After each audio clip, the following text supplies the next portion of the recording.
الحمد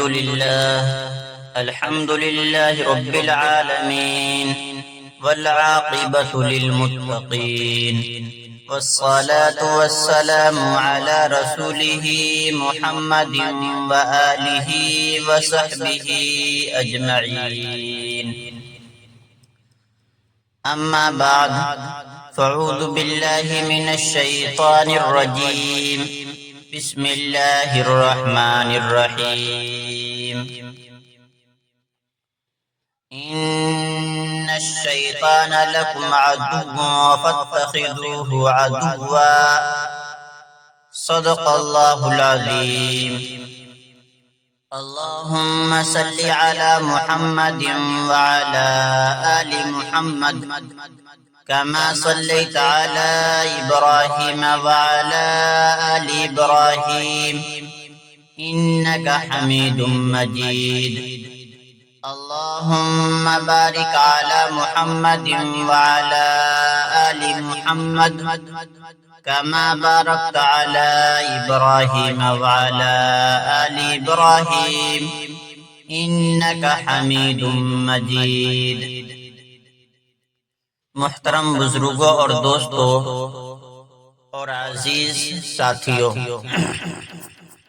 آج میں آپ کے سامنے مسلمانوں کے دشمن کے متعلق بات کروں گا کہ مسلمانوں کے دشمن کون ہیں. میرے قابل احترام بزرگوں اور دوستوں، آپ کی خدمت میں یہ عرض کیا تھا کرنا ہے کہ ہر مسلمان کے اس دنیا میں 4 دشمن ہیں. یعنی ہر ایمان والے کا اس دنیا میں 4 دشمن ہیں، جن میں سے 2 دشمن نظر نہیں آتے اور 2 دشمن نظر آتے ہیں. 2 دشمن جو نظر نہیں آتے وہ کون سے ہیں؟ نمبر 1 دشمن نفس ہے. ایک دشمن نفس ہے. دوسرا دشمن شیطان ہے. 2 دشمن وہ ہیں جو نظر بھی آتے ہیں. ایک کفار، مشرکین، یہودی اور عیسائی وغیرہ، اور دوسرے منافقین. یعنی 2 دشمن جو نظر نہیں آتے وہ ایک نفس ہے اور ایک شیطان ہے. اور وہ دشمن جو نظر آتے ہیں وہ ایک کفار، مشرکین، یہودی، عیسائی وغیرہ ہیں اور دوسرے منافقین ہیں.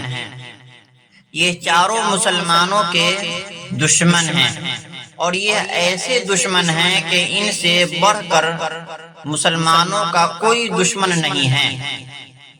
یہ چاروں مسلمانوں کی عزت کے بھی دشمن ہیں، مال کے بھی دشمن ہیں، اور اس سے بڑھ کر دین و ایمان کے دشمن ہیں. دین و ایمان جو مسلمانوں کی سب سے بڑی دولت ہے، اصل یہ اسی کے دشمن ہیں. یعنی یہ 4 جو دشمن ہمارے جان، مال، سب ہر چیز کے دشمن ہیں، لیکن یہ اصلاً ہمارے ایمان کے دشمن ہیں. آج یہ بتانا چاہتا ہوں کہ یہ نفس اور شیطان کس طرح مسلمانوں کو بہکاتے ہیں، اور ان چاروں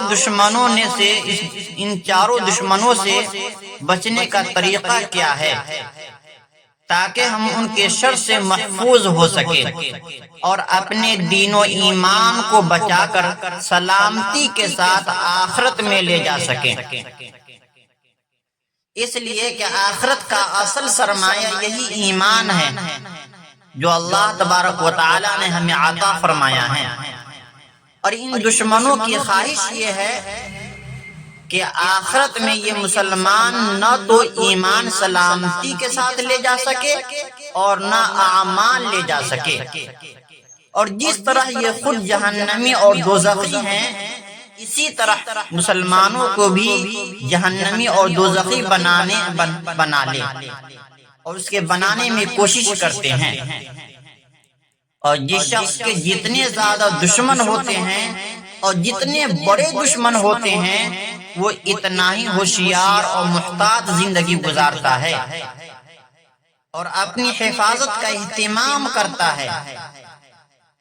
اب ہمارے دشمن تو بڑے بڑے ہیں، لیکن اس کے باوجود ہم ہوشیاری کے ساتھ محتاط زندگی نہیں گزارتے، بلکہ لاپرواہی کے ساتھ زندگی گزارتے ہیں، اور ان دشمنوں سے اپنے دین و ایمان کو بچانے کا خاص اہتمام نہیں کرتے۔ تو میرے عزیز دوستو، ہم لوگ کے نفس جو دشمن ہے، نفس امارہ کے بہکانے کا انداز، یہ نفس امارہ، علماء کرام نے فرمایا کہ انسان کا جو نفس ہے یہ تربیتی مجاہدوں اور کوششوں کے بعد تو قابو میں آ جاتا ہے۔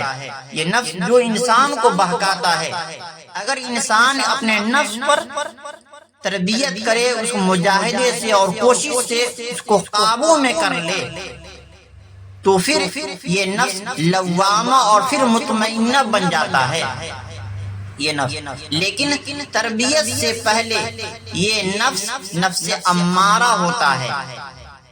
اپنی اصل فطرت کے لحاظ سے یہ بھی انسان کو بہکاتا ہے۔ اس کے بہکانے کا طریقہ یہ ہے کہ یہ انسان کے دل میں طرح طرح کی خواہشات پیدا کرتا ہے۔ ہمارے دلوں میں خواہشات کا جو سمندر ٹھاٹھے مار رہا ہے، اور روزانہ نئی نئی خواہشات ہمارے دل میں پیدا ہوتی ہیں، جن میں کچھ اچھی خواہشات ہوتی ہیں اور کچھ بری خواہشات ہوتی ہیں، کچھ جائز خواہشات ہوتی ہے اور کچھ ناجائز خواہشات ہوتی ہیں۔ یہ دراصل ہمارے نفس کی ہمارے نفس کی یعنی ناکامی ہوتی ہے۔ نفس لوامہ ہمارے دل میں اچھی اچھی باتوں کے خیالات ڈالتا ہے، اور ناجائز اور گناہوں کی خواہشات، گناہوں کے تقاضے اور جذبات نفس امارہ کی جانب سے پیدا ہوتی ہے۔ یعنی ہمارے دل میں گناہوں کی خواہشات، گناہوں کے تقاضے اور جذبات جو پیدا ہوتے ہیں، وہ کیوں؟ نفس امارہ کی جانب سے۔ یہی ہمارے دل میں نفس امارہ ہی گناہ کی طرف اور خواہشات کی طرف دل میں یہ پیدا کرتا ہے، گناہ کی خواہشات ابھارتا ہے۔ یہ نفس امارہ ہمارا دشمن ہے، جو ہر وقت ہمارے ساتھ ساتھ ہے۔ اس کا کام وہی یہ ہے کہ وہ ہمارے دل میں برے کاموں کی خواہشات پیدا کرتا رہتا ہے۔ نفس گناہ پر مجبور نہیں کرتا۔ میرے عزیز دوست، آپ ذرا غور کیجئے، سوچئے، لیکن ان خواہشات کو عملی جامہ پہنانا انسان کا کام ہوتا ہے۔ کسی کا نفس بھی کسی کو زبردستی کسی کام پر مجبور نہیں کرتا ہے، بس ایک خواہش پیدا کرتا ہے۔ نفس ہمارا ایک خواہش پیدا کرتا ہے۔ اب آگے سنبھالنا ہمارا کام ہے۔ اگر اچھی خواہش پیدا ہوتی ہوئی ہے تو اب ہمارا کام یہ ہے کہ اس خواہش کو عملی جامہ پہنائیں اور اس نیک کام کو انجام دے۔ اور اگر کسی گناہ کی خواہش اور جذبہ ہمارے دل میں پیدا کرتا ہے تو صرف خواہش اور خیال کی حد تک تو یہ ہمارے اوپر کوئی گناہ نہیں۔ اگر یہ صرف خواہشات پیدا کرتا ہے تو اب تک کہ ہمارے اوپر کوئی گناہ نہیں ہوگا، لیکن اگر ہم نے اس کو عملی جامہ پہنا دیا تو اب گناہ وجود میں آ گیا اور ہمارے عمل سے وہ گناہ پا گیا۔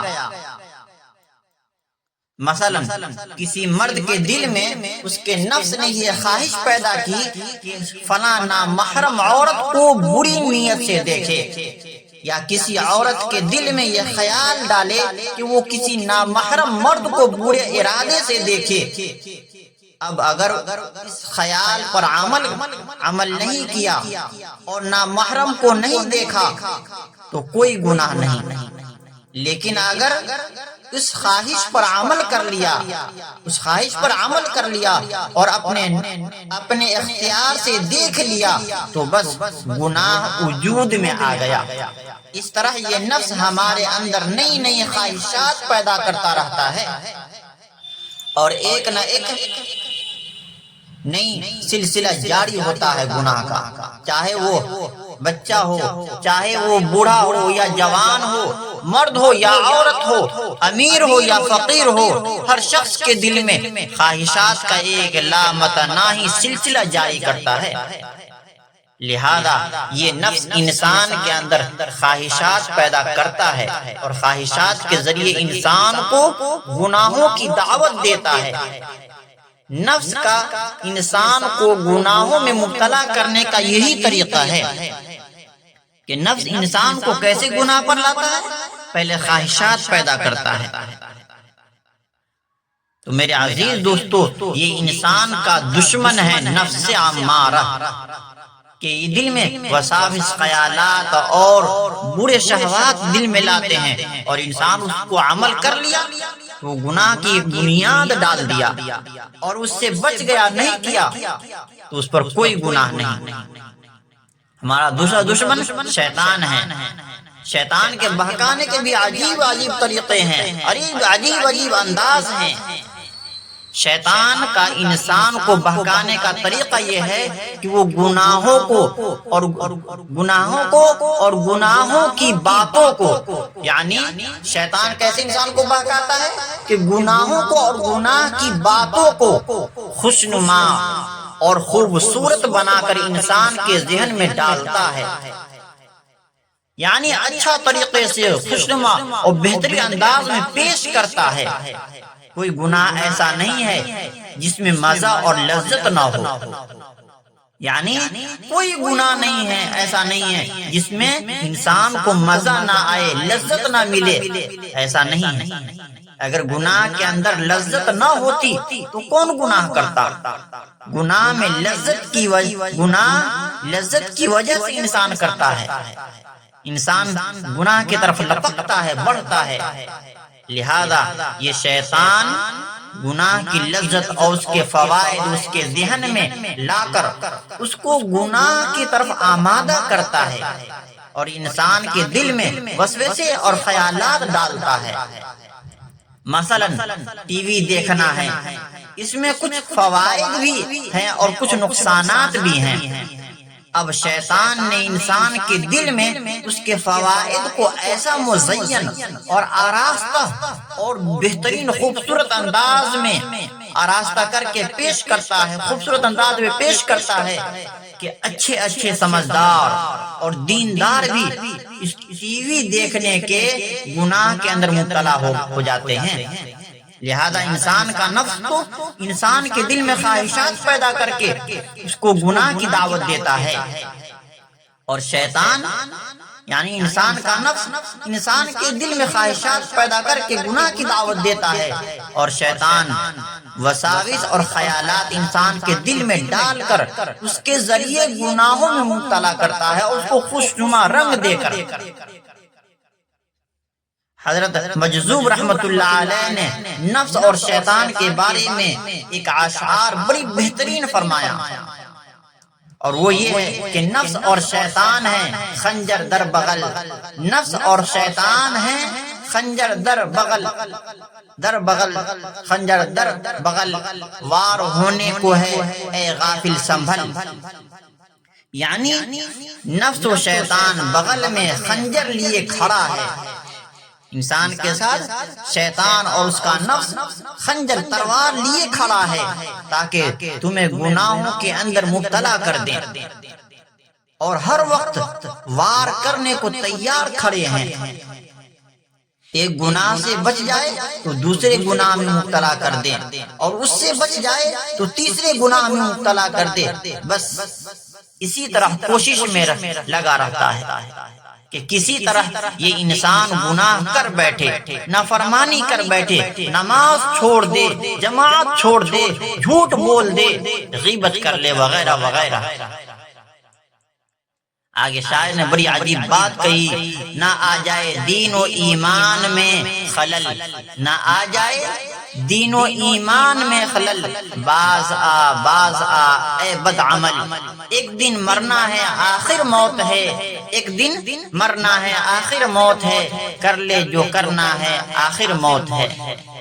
میرے عزیز دوستو، جہاں کسی شخص نے اپنے نفس کی ناجائز خواہشات پر عمل کیا اور شیطان کے ڈالے ہوئے وسوسے پر عمل کیا تو بس نفس و شیطان کا وار چل گیا اور وہ شخص گناہ کے اندر مبتلا ہو گیا اور اس کے ایمان اور عمل میں خلل آ گیا۔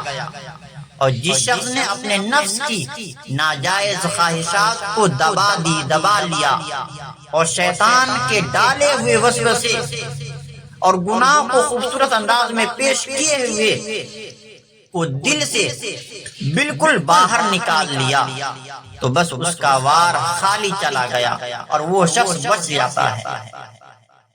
تو میرے عزیز دوستو، حضرت مفتی محمد شفیع صاحب رحمت اللہ علیہ نے نفس و شیطان کے حملوں سے بچنے کا ایک بہترین طریقہ ارشاد فرمایا ہے، وہ یہ ہے کہ جب انسان کے دل میں کسی گناہ کا خیال اور کسی برائی کا وسوسہ پیدا ہو تو فوراً اس خیال اور وسوسے کو دل سے باہر نکال دے اور نفس اور شیطان سے کہہ دے کہ مجھے یہ کام نہیں کرنا ہے۔ اور وسوسے جب تک وسوسہ ہے وہ غیر اختیاری ہونے کی وجہ سے نہ تو کوئی گناہ ہوگا اور نہ کوئی مضر ہے، کوئی تکلیف دہ چیز ہے۔ بعض لوگوں کو اس بات سے بڑی پریشانی ہوتی ہے کہ ان کے دل میں گندے خیالات اور وسوسے آتے ہیں، کبھی وہ وسوسے اللہ تعالیٰ کی شان میں ہوتے ہیں اور کبھی اللہ کے رسول کی شان میں ہوتے ہیں، کبھی آخرت کے معاملے میں ہوتے ہیں، کبھی قرآن کریم کے بارے میں برے خیالات آتے ہیں، جس کی وجہ سے وہ پریشان رہتا ہے انسان۔ تو یہ بات اچھی طرح سمجھ لے کہ وسوسوں کا اور خیالات کا آنا غیر اختیاری ہے اور انسان غیر اختیاری چیزوں کا مکلف نہیں ہے، اور جب مکلف نہیں تو وہ گناہ بھی نہیں ہے۔ لہذا کتنے ہی برے سے برے خیالات آ جائیں، ان کی وجہ سے آدمی گناہ گار نہیں ہوتا۔ جب گناہ گار نہیں ہوتا تو پھر ان خیالات کے آنے پر نہ تو غم کرنا چاہیے اور نہ ہی پریشان ہونا چاہیے۔ اس لیے وہ جتنا ان کی فکر کرے گا شیطان اور زیادہ پریشان کرے گا اور پھر اور زیادہ برے وسوسے اور برے خیالات ذہن میں ڈالے گا۔ لہذا اس کا فوری علاج یہ ہے کہ آدمی یہ بات ذہن میں لائے کہ یہ آنے والے خیالات غیر اختیاری اور غیر مضر ہے، یہ کوئی پریشانی اور مصیبت کی بات نہیں ہے۔ لیکن گناہ کا خیال دل میں آنے کے بعد اگر کسی شخص نے اس خیال کو ذہن میں باقی رکھ لیا اور اس خیال کو اپنے ذہن میں گھمانا شروع کر دیا تو اب یہ اس شخص کا اپنا عمل ہے، اب وہ خیال غیر اختیاری نہ رہا بلکہ اختیاری بن گیا اور اس گناہ کی بنیاد پڑ گئی۔ پھر اگر وہ اس گناہ کے خیال پر عمل کر لے گا تو اس عمل کی جڑ اور بنیاد اسی اختیاری خیال پر پڑ گئی۔ اگر وہ شخص شروع ہی میں اس خیال کو نکال دیتا تو گناہ کی بنیاد قائم نہ ہوتی، لیکن اس نے اس خیال کو باقی رکھا تو گناہ کی بنیاد پڑ گئی اور اس پر گناہ کی عمارت کھڑی ہوگی۔ لہذا جب بھی کسی گناہ کا خیال اور وسوسہ آئے تو اس کو فوراً نکال دو، جس کا آسان طریقہ یہ ہے کہ اپنی توجہ کو اس گناہ کی طرف سے ہٹا کر اللہ تعالی کی طرف کر لو، اللہ تعالی کے ذکر میں لگ جاؤ، اللہ تعالی کے کمالات اور خوبیاں سوچنا شروع کر دو۔ مثلا یہ کہ اللہ تعالی کیسے مہربان ہے، اللہ تعالی کیسے رحمان و رحیم ہے، کس قدر قادر مطلق ہے، کیسی طاقت و قوت والے ہیں، کیسی ان کی بڑی شان ہے، کیسے بڑے بڑے آسمان اور زمین کو پیدا فرمایا ہے۔ یہ چیزیں سوچنا شروع کر دیں۔ تو میرے عزیز دوستو، انسان ان وساوس کو اور گناہ کے خیالات آئے تو ان کو دل سے نکال دے۔ انسان کے ذہن کی ساخت کچھ ایسی ہے کہ اس کو سوچنے کے لیے کچھ نہ کچھ چاہیے۔ جب آدمی ایک چیز کو سوچنا شروع کرتا ہے تو دوسری چیز کے خیالات آنا بند ہو جاتے ہیں۔ تو لہذا انسان کو چاہیے کہ انسان کے ایمان والے کے چار دشمن ہیں، جو دو نظر آتے ہیں اور دو نظر نہیں آتے۔ وہ ہمارے ہر حال میں ہمارے جان مال عزت آبرو سب کے دشمن ہیں، اور خاص طور سے ہمارے اصل ایمان کے دشمن ہیں۔ وہ ایمان پر ڈاکہ ڈالتے ہیں۔ اس لیے ہم ان دشمنوں سے بچے، اور آئندہ آپ کے سامنے اسی موضوع پر تفصیلی بات ہوگی۔ اللہ پاک ہم سب کو کہنے سننے سے زیادہ عمل کی توفیق عطا فرمائے۔ وما علینا الا البلاغ۔